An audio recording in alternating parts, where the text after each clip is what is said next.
Ang sekreto ng masayang pagsasama ay hindi laging nakasalalay sa masasayang sandali, kundi mga hirap na nilampasan ng magkasama. Ganyan ang mag-asawang sina Tatay Rick at Nanay Cora Acuña. Si Nanay Cora ang nagsilbing mata ni Tatay Rick at si Tatay Rick naman ang pahinga ni Nanay Cora. Sa hirap at ginhawa, para sa iyo at para sa mga anak natin, hindi kita iwanan. Tandaan mo yan, mahal na mahal kita. Ito ang kwentong magpapakilig sa atin ngayong umaga dahil may forever dito sa Kwentong Kabarangay. Magandang umaga sa'yo, Nanay Cora! Good morning! Pasok muna tayo sa loob ng bahay niya para doon tayo makapagkwentuhan. Tara, halika rito, my friend. Salamat! Ito po lang yung bahay. Ang ganda naman. Sino po ito? Apo ko po. Oh, yung cute ng apo. Halika dito. Napasok mo una talaga. Ako mauna po kayo na sa akin. Ayun, naghihintay na sa atin ang kanyang poging asawa. Magandang umaga tayo. Laban yung verbo. Kasama po ngayon si Kuya Tony Pet. Magandang umaga po. Magandang umaga po sa kanila. Ayan, aba! Okay. Happy na si tatay. Okay. Daddy, ano po ang nickname nila? Ano po palayo nila? Ano po sino po itawag po namin sa inyo po? Rick. Rick. Tatay Rick. Tatay Rick. Kuya Rick. Bata pa naman tayo. Kuya Rick at si Ate Cora po. Cora na lang. Ayan, si Ate Cora. Ate Cora, Kuya Rick, ano po bang kwentong pagmamahalan nyo? Kailan po kayo nagkakilala at paano po?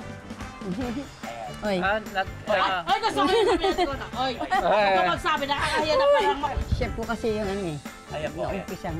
Anong makita ko sa pabrika, like, kung sino kayong magandang babae. pabrika ng ano po ito? Tela, diyan sa may Valenzuela.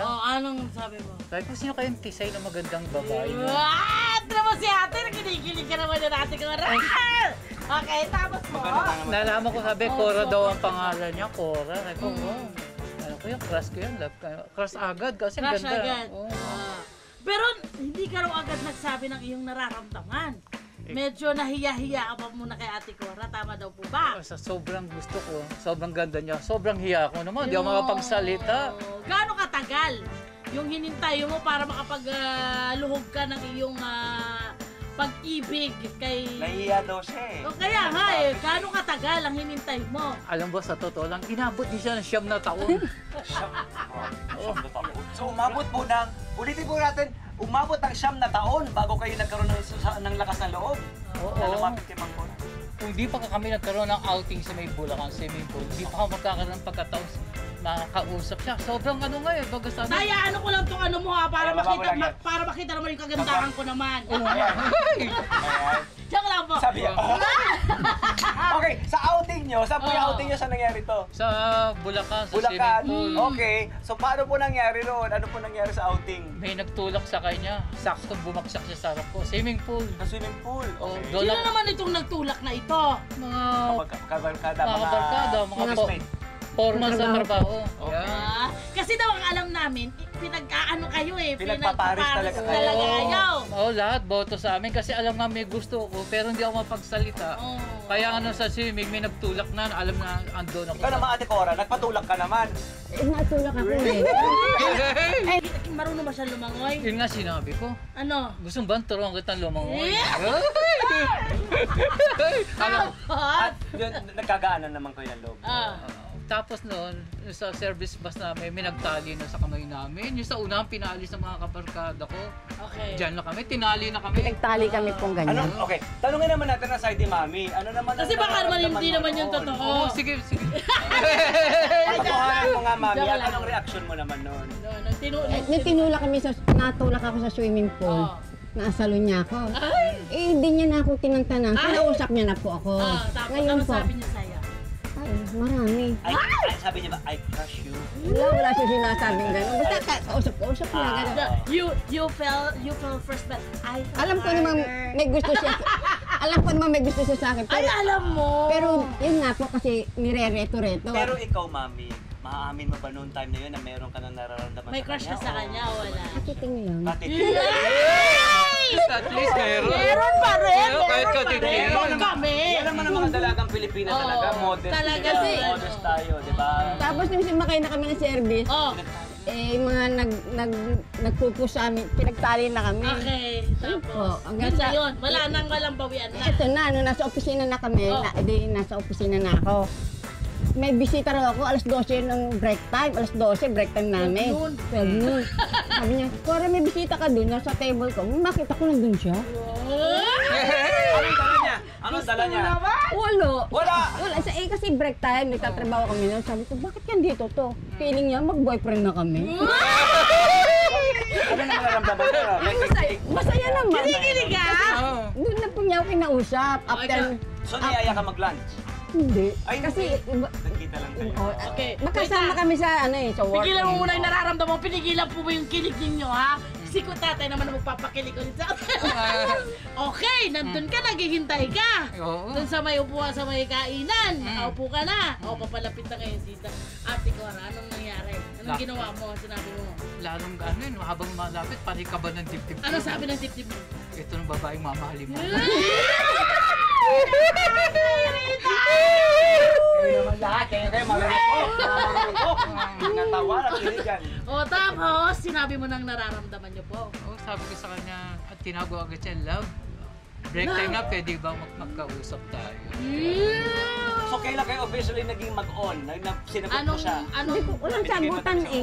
Nagkaroon na mutual na understanding. Eh, kasi nga, hindi nga pa siya makapagsalita. Sobrang mahihain siya. So, possible, nung nalaglag ka sa pool, yun na yun. Yun yung date mo. Yun ang date nyo. May Sa kanya. 6 yun, may Sa'yo, 6. kailan yun sa'yo? Doon sa kainan.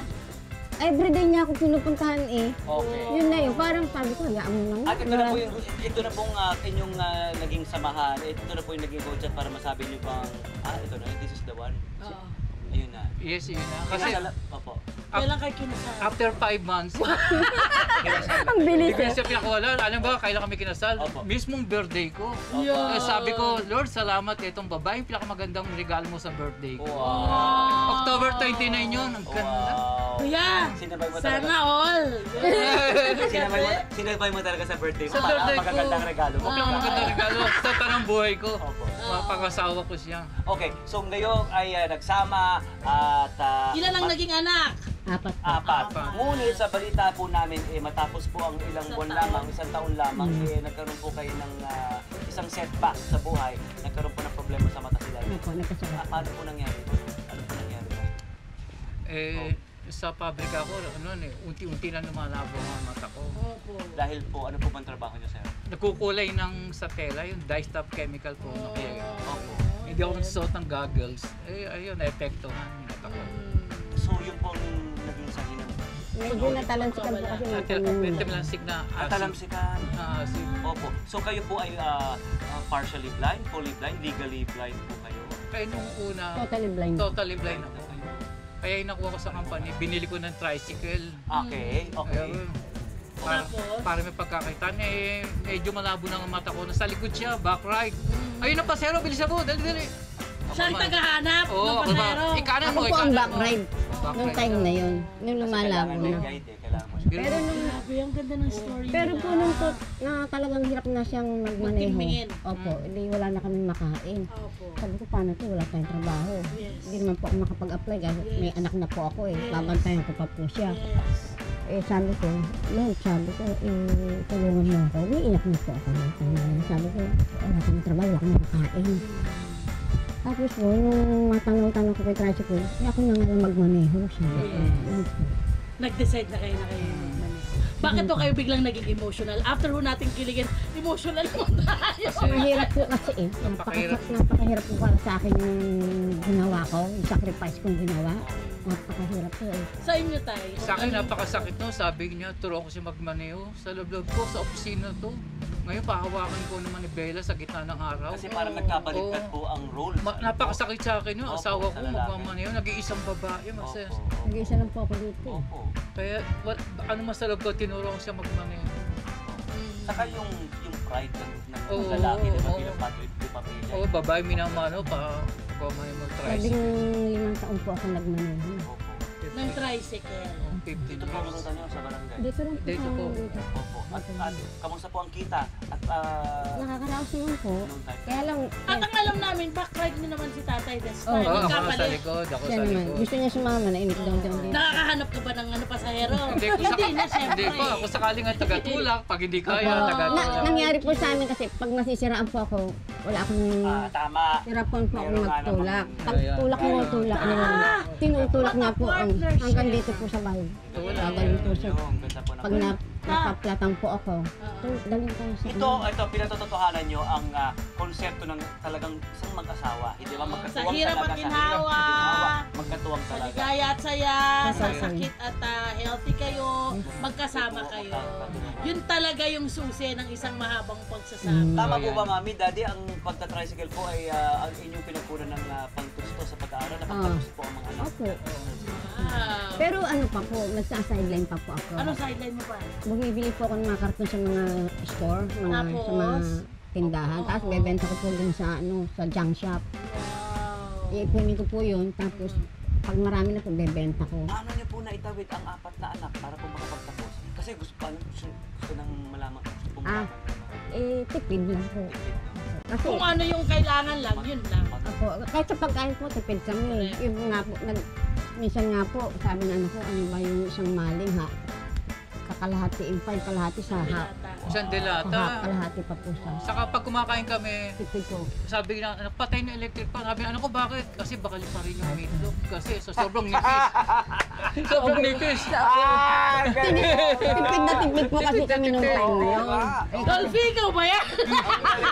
Sa sobrang tipid, ang nipis. Totoo po yun. Hindi, saka tingnan mo. Galing ha? Saka tingnan mo yung Tipid na disposition tipid nila, po. di ba? Yung outlook nila, they find humor na Exactly. Hindi nila tatawa lang nila ang kanilang sitwasyon at sama-sama lang And the good nila thing about it, parang walang pride, walang Wala. ego, Wala na po. nothing. Wala na po. Pure love. Wala na Ito kaming ang pride. Pure love. Kinain ko na po yung pride ko. Tapos talagang talaga ito yung matuto ka mamuluktot. Matuto ka mamuluktot. Sabi ko sa mga anak ko, Sama-sama. gusto niyo makataas sa pag-aaral, magtipid kayo. Kumusta ang mga anak nyo? Marami. Habang dinadaanan niyo po yung ganitong klase ng buhay na hirap na hirap. Kumusta po sila bilang mga anak? Mababait po, sumasunurin naman talaga. At nakapagpatapos na po ako ng nurse, Ano pa? marketing, Ano pa? Tourism yung tourism. Tourism. Pero ngayon po, volleyball player na eh. Oo nga pala. At naman national champion ng inyong anak. Ano po? Balita ko po may competition nga po silang as we speak. Uy, baka pwede niya i-shoutout yung pangalan. Shoutout. Ayan, Dahil shoutout sino sa ba mga naman anak. pangalan yan?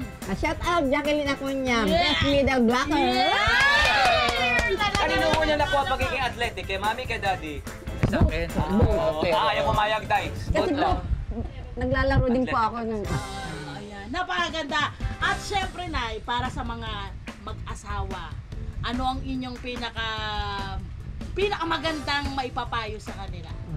Sa akin po. Sa mga mag-asawang mga kababayan natin, mga kabarangay. Sa mga mag-asawa, patuloy kayong magmahal sa isa't isa. Oh. Sa mga pagsubok sa buhay, huwag kayong bibigyan. Basta magtiwala kayo, may Panginoon Diyos na aagapay sa inyo. Ayan. Huwag yung seryoso yung buhay, basta mahirap pero dapat maging masaya tayo. Ayan. Nanay, Sakripisyo lang po talaga. Tapos sipan. kasali. Sipan. Manalangin lang, Ayan na, pero Manalangin. Ikaw, huwag bibitaw.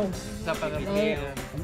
Ano po mensahe nyo sa isa't isa at kung ipagpapasalamat nyo sa isa't Ikaw muna, Tay. Ay, sexy ko muna. Gusto ko si nanay mo na. Sige, ikaw na. Christian love! Ay, ikaw na. Ako, Grabe kang kilig eh. alam mo, Sige. love, katulad nung araw sinabi ko sa iyo, ikaw lang babaeng mamahalin ko. Hindi na ako titingin sa iba kasi gusto ko matumingin, wala na, bulag na ako. Pero wag gano'n din. Patuloy Ah, ganyan po na. Palabiro po kasi I talaga. know ang saya. Hello po mga Kanet 25!